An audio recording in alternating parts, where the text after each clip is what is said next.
Guru. Hi students, welcome to C Guru. మీరు చూస్తూనే ఉన్నారు. మనం ఈరోజు చెప్పుకోబోతున్న క్లాసు ఆంధ్రప్రదేశ్ వాయు రవాణా. అంటే ఇప్పుడు నేను ఈ టైటిల్ మీకు ఇవ్వడానికి కారణం కూడా ఏంటంటే 2021 అప్డేట్స్ ప్రకారం అని. ఏదన్నా ఒక చిన్న ఒక్క ఏరియా మనకి మారినా కానీ అది అప్డేట్ కింద మనకు లెక్క. ఇప్పుడు ఇది ఇచ్చాను అంటే అర్థమైందంటే రీసెంట్ సర్వే బేస్ చేసుకొని దాంట్లో ఉన్న అంశాల మీద నేను మీతో డిస్కస్ చేసినట్టు లెక్క. అది గుర్తుంచుకోండి. జనరల్గా మన వాయు రవాణా అనగానే మన గుర్తుకు రావాల్సింది ఏంటి అన్నప్పుడు దేశవ్యాప్తంగా ప్రజెంట్ అయితే ఎయిర్ ఇండియా కార్పొరేషన్ లిమిటెడ్ ఉంది మనకి. గుర్తుపెట్టుకోండి. దీని మీద కూడా అప్డేట్ వచ్చింది. నేను ఒక వీడియో చేస్తాను దీని మీద ఖచ్చితంగా. Air India corporation limited. యాక్చువల్గా మనకి వాయు రవాణా ఎప్పుడు స్టార్ట్ అయింది ఏంటి అనేది దీనికి ఒక ముందు వీడియో, ఆ ఇండియన్ జాగ్రఫీలో ఉన్న వీడియో తీసుకొచ్చి నేను ఇక్కడ మీకు లింక్ ఇస్తానంటే మీకు అటాచ్ చేసి పెడతాను. అది చూసుకోండి. భారతదేశంలో వాయు రవాణా చారిత్రాత్మక క్రమం అన్నప్పుడు మనం చూసుకోవాల్సింది ఏంటి, 1953లో మనకి స్టార్ట్ అయినా మనం చదువుతాం. అది ఎయిర్ ఇండియా కావచ్చు, ఇండియన్ ఎయిర్లైన్ కావచ్చు.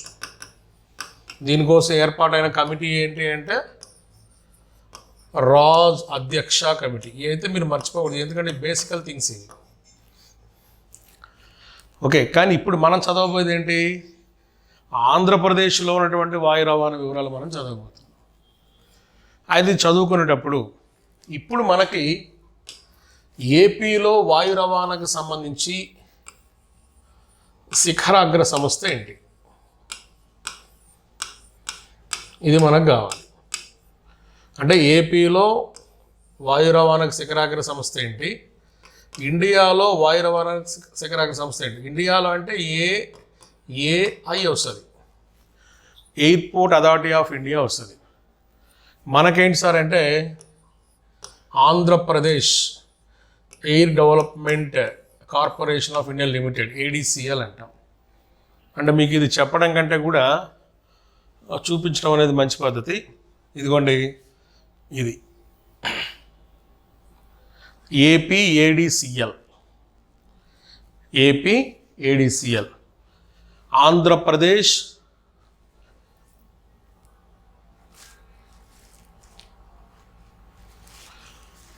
ఇక్కడ చూడండి మీకు కనిపిస్తుంది,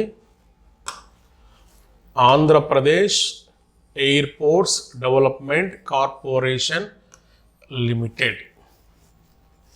దీన్ని పిలవాల్సిన పేరు ఇది అపెక్స్ బండి, మనకి శిఖరాగ్ర సంస్థ. యాక్చువల్గా దీని పేరు ఏంటి, గతంలో ఇచ్చాడు చూడండి, formerly known as Bhogapuram international airport corporation limited, BIACL. ఒకప్పుడు దీని పేరేంటి, BIACL, Bhogapuram international airport corporation limited. దీన్ని ఇప్పుడు ఏమని మార్చారు, ఏపీఏడిసిఎల్. ఓకే, గుర్తుంచుకోవాలి. ఇంకోటి ఏంటి, అండర్ కంపెనీస్ యాక్ట్ 2013, అంటే 2013 కంపెనీల చట్టం ప్రకారము ఇది ఏర్పడి తర్వాత పేరు మార్చబడింది అని గుర్తుంచుకోవాలి. ఇంకోటి, ఇందులో ప్రభుత్వ వాటా ఎంత అని మిమ్మల్ని అడిగితే ఏమ్మా, ఇక్కడ చూడండి, APADCL is 100% owned by government of Andhra Pradesh.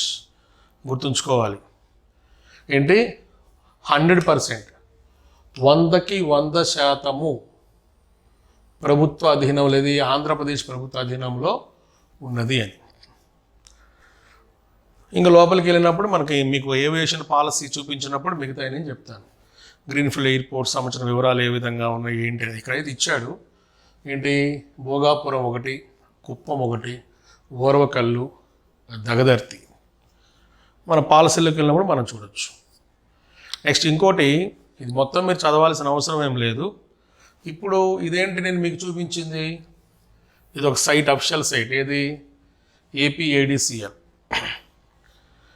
Okay, ఇంకా మీకు దీని గురించి ఏదన్నా ఇన్ఫర్మేషన్ కావాలనుకున్నప్పుడు ఇక్కడికి వెళ్ళి చూడండి. ఎక్కడ అంటే దీని నుంచి డైరెక్ట్గా మనం సర్వేకి వెళ్ళిపోదాం. సర్వేకి వెళ్ళిపోతే సర్వేలో మనకి ఇక్కడ ఇచ్చినటువంటి డేటా చూడండి. ఇది ఇక్కడ ఇచ్చాడు చూడండి.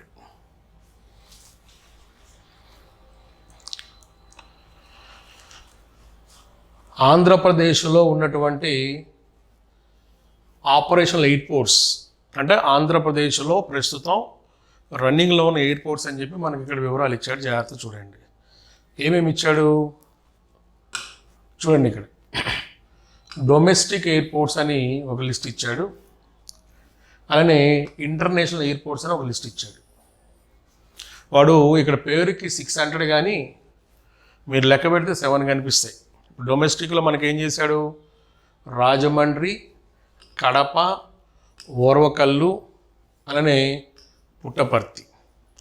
అంటే ఒకటి తూర్పుగోదావరిలో, ఒకటి వైఎస్ఆర్ కడప జిల్లాలో, ఒకటి కర్నూలులో, మరొకటి అనంతపురం పుట్టపర్తి.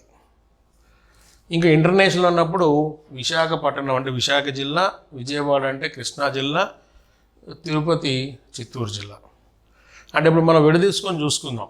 ఇప్పుడు మనం క్లాస్ చెప్పుకుంటున్నాం కాబట్టి ఇప్పుడు దీన్ని బేస్ చేసుకొని మనం డయాగ్రామ్ బేస్లో ఒకసారి చూద్దాం. ఏమంటున్నాడు, అంతర్జాతీయ విమానాశ్రయాలు ఒకసారి చూద్దాం. ఆంధ్రప్రదేశ్లో ఉన్నటువంటి అంతర్జాతీయ విమానాశ్రయాలు, వీటిని కానీ మనం గమనిస్తే ఒకసారి డయాగ్రామ్ తీసుకోండి. ఒకసారి తీసుకుంటే మీకు ఒక సెంట్రల్ ఐడియా వస్తుంది. ఇలా మనం తీసుకున్నప్పుడు ఇక్కడ మీరు పాయింట్ చేయాల్సినటువంటి జిల్లాలు ఏంటి, ఒకటేమో విశాఖ, రెండవది కృష్ణా, మూడవది చిత్తూరు. అవునా? ఇప్పుడు విశాఖలో కనిపిస్తున్న విమానాశ్రయం పేరేంటి, అదే పేరు పెట్టండి. ఏంటది, విశాఖ విమానాశ్రయం, విశాఖపట్నం. కృష్ణా జిల్లాలో ఉన్నదేంటి, విజయవాడ విమానాశ్రయం. అంటే మరి గన్నవరం అంటాం కదా, ఇదే గన్నవరం. చిత్తూరు అన్నప్పుడు తిరుపతి. దీన్ని కొంతమంది రేణిగుంట అని కూడా పిలుస్తూ ఉంటారు, నో ప్రాబ్లం. ఏంటది, రేణిగుంట. ఇవి అంతర్జాతీయ అంటే ఇంటర్నేషనల్ సర్వీసెస్ కలిగినటువంటి విమానాశ్రయాలుగా వీటికి గుర్తింపు ఉంది. మొత్తం ఎన్ని, 3. ఓకే, నెక్స్ట్ అక్కడి నుంచి మనం డొమెస్టిక్ వస్తే గమనించండి. ఇక్కడ డొమెస్టిక్ ఎయిర్పోర్ట్స్ విషయానికి వస్తే ఏమేమి ఇచ్చాడు, ఈస్ట్ గోదావరిలో, కడప జిల్లాలో, కర్నూలు జిల్లాలో, అలానే పుట్టపర్తి అంటే మనం అనంతపురం జిల్లాలో. అంటే రాయలసీమలో మ్యాక్సిమం నీకు విమానాశ్రయాలు కవర్ అయిపోయినాయి. కోస్తాలో 1. ఇప్పుడు దీన్ని కూడా మనం ప్లాన్ చేద్దాం. అంటే దేశీయ సేవలు కలిగినటువంటి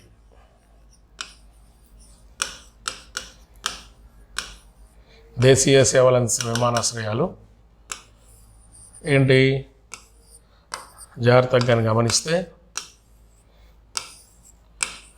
ఏమ్మా పాయింట్అవుట్ చేయండి. ఫస్ట్ ఈస్ట్ గోదావరి ఒక జిల్లా, అలానే కడప, అలానే కర్నూలు, అలానే అనంతపురం. ఆల్రెడీ చిత్తూరులో ఉన్నది ఇంటర్నేషనల్ స్టాండర్డ్స్లో ఉంది కదా.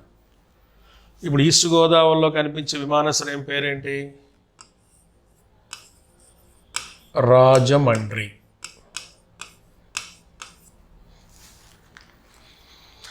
కర్నూలు అన్నప్పుడు మనకేమొస్తుంది, ఓర్వకల్. కడప అన్నప్పుడు సేమ్, ఇది కడప. ఇటువైపు రాద్దాం, మీకు ఈజీగా ఉంటుంది.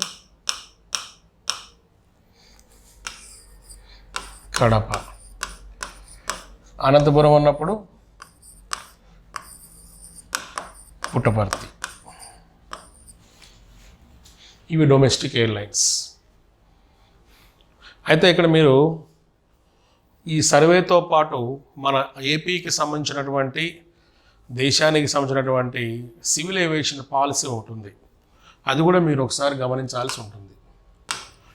ఇప్పుడు ఈ వెబ్సైట్లోకి వెళ్తే మనకి ఇదిగోండి, ఈ రైట్ సైడ్లో మనకి ఇక్కడ కనిపిస్తుంది సివిల్ ఏవియేషన్ పాలసీ. డౌన్లోడ్ అయ్యింది, అదొకసారి చూద్దాం. ఇప్పుడు గమనించండి, ఇది ఏపీ సివిల్ ఏవియేషన్ పాలసీ. అంటే ఇక్కడ చూడొచ్చు మీరు, ఆంధ్రప్రదేశ్ సివిల్ ఏవియేషన్ పాలసీ 2015.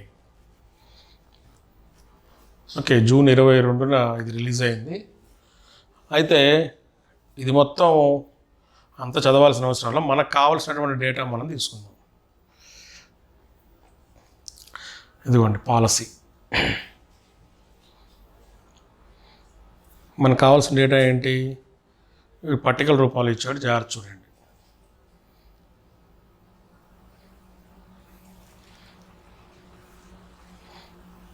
ఇదిగోండి, ఈ పాలసీ ప్రకారం ప్రస్తావించినటువంటి గ్రీన్ఫీల్డ్ ఎయిర్పోర్ట్స్ ఇవి. List of airports plan to be developed under greenfield airport policy. అంటే ఆంధ్రప్రదేశ్లో గ్రీన్ఫీల్డ్ ఎయిర్పోర్ట్స్గా వేటిని డెవలప్ చేయాలి అనేది ఈ పాలసీలో చెప్పబడింది. ఏంటవి? జాగ్రత్తగా గమనించండి. భోగాపురం, ఇక్కడ విజయనగరం. దగదర్తి, ఎక్కడ? నెల్లూరు. ఓర్వకల్లు, ఎక్కడ? కర్నూలు.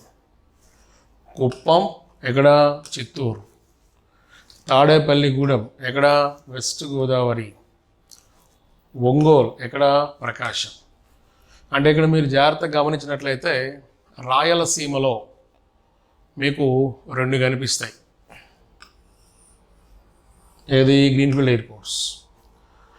కర్నూలులోని ఓర్వకల్లు, చిత్తూరులోని కుప్పం. ఏది? ఈ పాలసీ ప్రకారం. అలానే కోస్తా ప్రాంతంలో మనం తీసుకున్నప్పుడు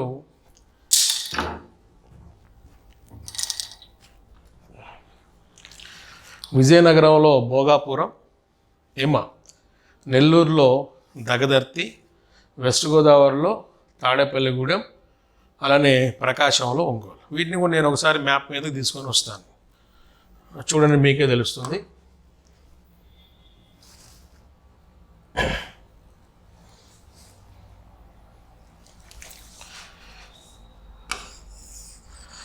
ఏంటివి?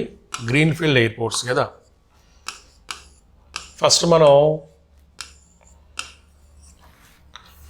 రాయలసీమ తీసుకుందాం. రాయలసీమలో ఏమన్నాడు? చిత్తూరు జిల్లాలో ఒకటి అన్నాడు, కర్నూలు జిల్లాలో ఒకటి అన్నాడు. ఇంకా కోస్తా ప్రాంతానికి వచ్చేటప్పటికి నెల్లూరు జిల్లాలో ఒకటి, ప్రకాశం జిల్లా ఒకటి, గుంటూరు లేదు, కృష్ణా లేదు, వెస్ట్ గోదావరి ఒకటి, అలానే విజయనగరం ఒకటి. పేర్లు రాద్దాం, రాస్తే మీకు ఐడియా వస్తుంది. విజయనగరంలో భోగాపురం, వెస్ట్ గోదావరిలో తాడేపల్లిగూడెం,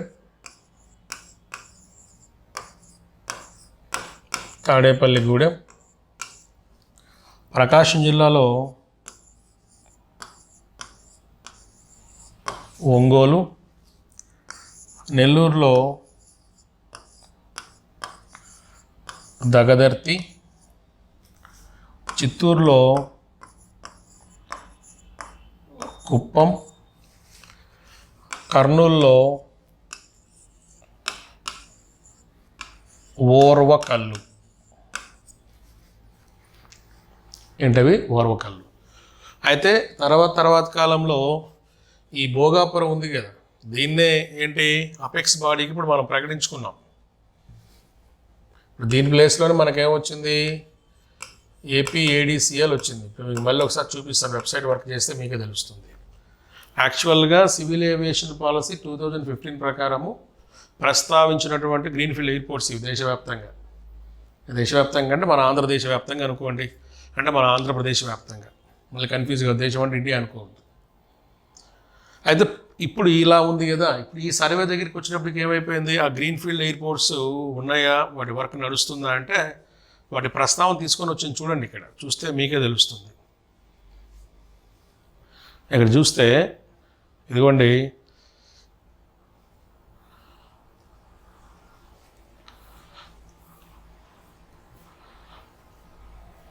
భోగాపురం వర్క్ నడుస్తూ ఉంది, దాని డిస్కషన్ ఉందన్నమాట. ఇది సర్వేలో దగదర్తి డిస్కషన్ నడుస్తూ ఉంది, అలానే ఓర్వకల్లు డిస్కషన్ నడుస్తూ ఉంది, అంతే. అలానే వెబ్సైట్కి వెళ్ళి చూసాను, అక్కడ పోయి చెక్ చేసుకుంటే ఈ వెబ్సైట్లో మనకి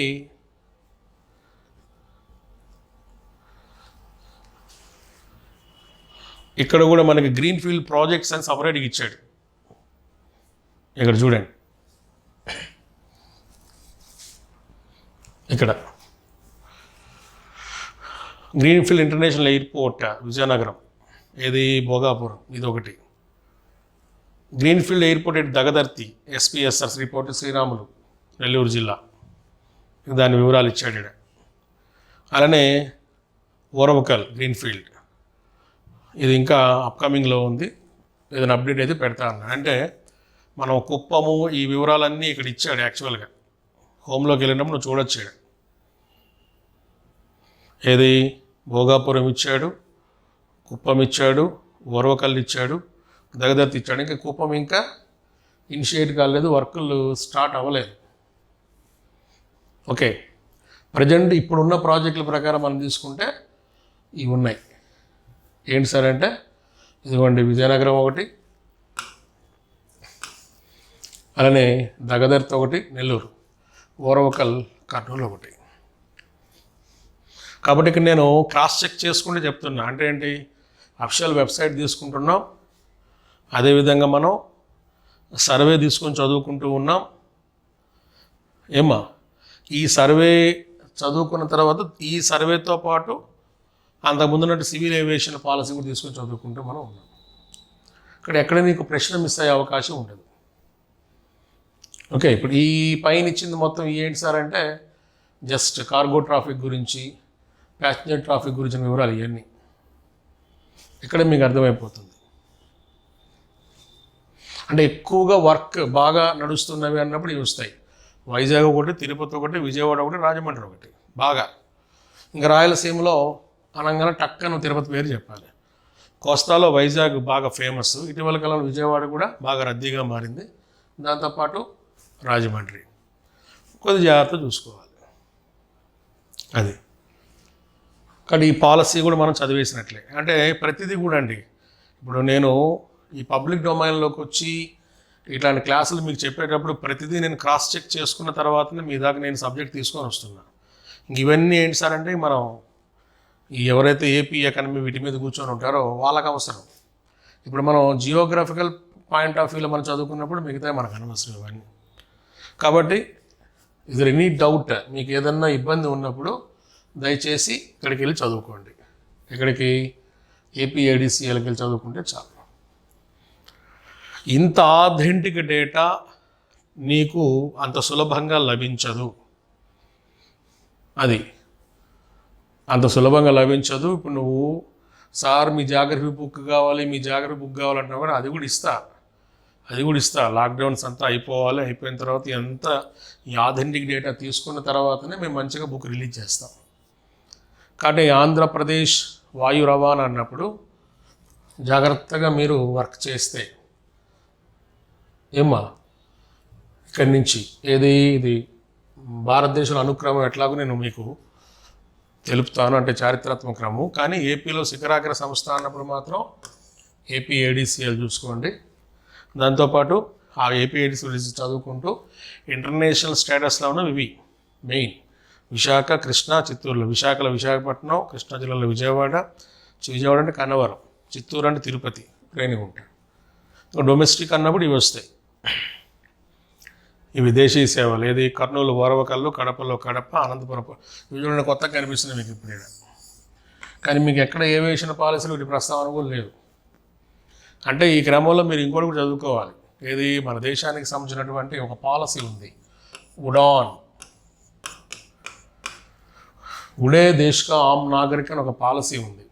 అంటే కామన్ మ్యాన్కి కూడా విమాన ప్రయాణం అందుబాటులో రావడం కోసం కేంద్ర ప్రభుత్వం చేస్తున్న ప్రయత్నాల గురించి ఈ ప్రస్తావన ఉంటుంది. అది మీకు పథకాలు అవి వచ్చినప్పుడు చెప్తాను. కేంద్ర ప్రభుత్వ పథకాలు వచ్చినప్పుడు ఎట్లాగో చెప్పాల్సి వస్తుంది. ఇంకా తర్వాత సివియేషన్ పాలసీలో మీకు ప్రకటించినటువంటి గ్రీన్ఫీల్డ్ విమానాశ్రయాలు కానీ మనం తీసుకున్నట్లయితే ఇవి మొత్తం అంటే వీళ్ళు ప్రస్తావన చేసినది ఏది గ్రీన్ఫీల్డ్. కానీ ఇప్పుడు మనం సైట్ వర్క్ చేసినప్పుడు ఏంటి అందులో వర్క్ ఇదిగోండి దీనికి స్టార్ట్ అయింది, ఇది ఇంటర్నేషనల్ స్టాండర్డ్లో ఇది స్టార్ట్ అయిపోయింది, వీటిలో ఇది స్టార్ట్ అయిపోయింది, నెల్లూరు దగదర్తి, అలానే ఇది కూడా స్టార్ట్ అయిపోయింది. మిగతా అని ఆన్ హోల్డ్ ఒకే పరిశీలనలో ఉన్నాయని.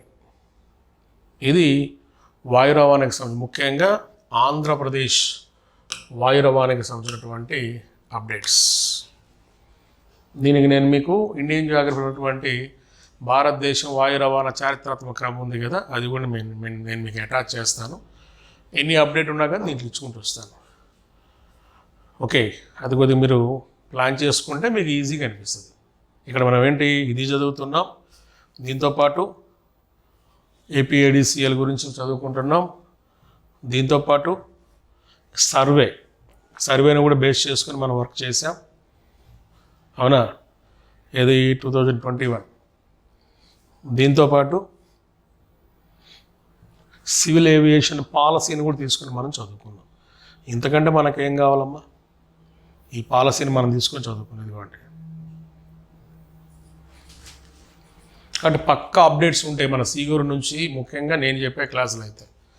ఇంక ఇది మీరు కాకుండా ఇంకా ఈ రకరకాల పుస్తకాలు మేము తిరిగేస్తాం సార్ అంటే తిరిగేయండి. ఇప్పుడు డబ్బు పోతే మనం తెచ్చుకోవచ్చు, కానీ సమయం పోతే మనం తెచ్చుకోలేం కదా. ఇంకోటి నోటిఫికేషన్ ఇప్పుడు లేవు, అందుకే మేము కూడా నిదానంగా ఒకటి అప్డేట్స్ తీసుకుంటూ వస్తున్నాం. సో మనం ఫాలోఅప్ చేసుకునే దాన్ని బట్టి ఉంటుంది. ఓకేనా, ఇది మనకి ఆంధ్రప్రదేశ్ వాయు రవాణా దానికి సంబంధించిన వివరాలు. Thank you so much.